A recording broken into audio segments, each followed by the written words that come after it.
नमो नमः। ज्योतिष वेद पुराण के अनूठे प्रयोग। इस कार्यक्रम में आज हम आपके लिए लेकर आए हैं प्रातः स्तुति मंत्र। प्रातः स्तुति मंत्र ये मंत्र हैं जो हम सबसे पहले सुबह उठकर उनका वाचन करते हैं। यदि हमको अपना दिन शुभ बनाना है, मंगल बनाना है और प्रत्येक कार्य में सफलता और सिद्धि प्राप्त करना है तो सुबह उठकर कुछ पौराणिक मंत्रों का वाचन अवश्य रूप से करना चाहिए, क्योंकि दिन की शुरुआत यदि अच्छी होती है तो हमारा पूरा दिन अच्छा जाता है। और प्रातः काल में ही यदि हम देवताओं का स्मरण कर लें तो देवताओं की कृपा से हमारे दिन भर के सारे कार्य सिद्ध होते जाते हैं।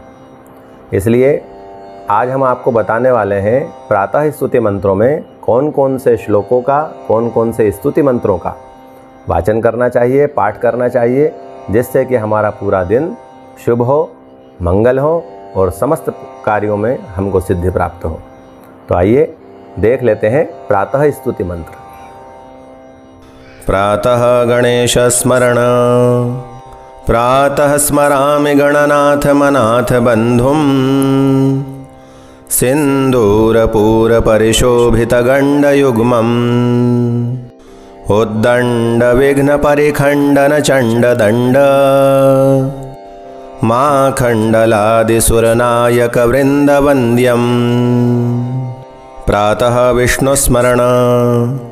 प्रातः स्मरामि भवभीतिमहार्तिनाशम् नारायणं गरुडवाहनमब्जनाभम् ग्राहाभिभूतवरवारणमुक्तिहेतुम् चक्रायुधं तरुणवारिजपत्रनेत्रम्।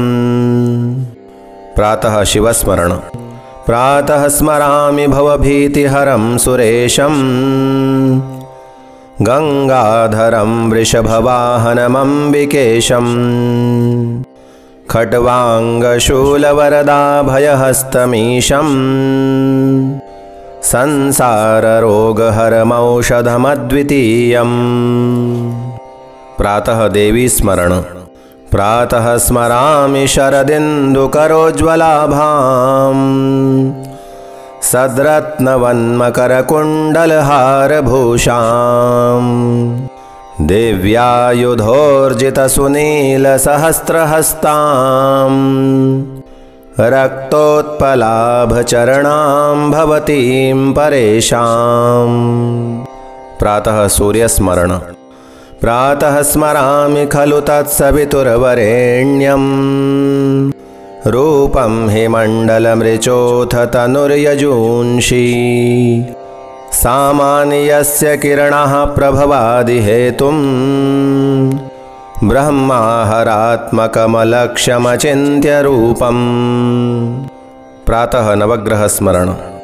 ब्रह्मा मुरारिस्त्रिपुरान्तकारी भानुः शशि भूमिसुतो बुधश्च गुरुश्च शुक्रः शनिराहुकेतवः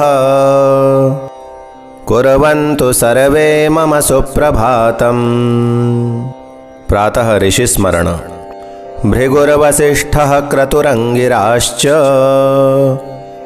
मनुः पुलस्त्यः पुलहश्च गौतमः रैभ्यो मरीचिश्च वनश्च दक्षः कुर्वन्तु सर्वे मम सुप्रभातम्। प्रातः प्रकृतिस्मरण। पृथ्वी सगन्धा सरसास्तथापः स्पर्शी च वायुर्ज्वलितं च तेजः नभः सशब्दं महता सहैव कुर्वन्तु सर्वे मम सुप्रभातम्। फलादेश। इत्थं प्रभाते परमं पवित्रं पठेत् स्मरेद्वा शृणुयाच्च भक्त्या दुःस्वप्ननाशस्त्विह सुप्रभातं भवेच्च नित्यं भगवत्प्रसादात्।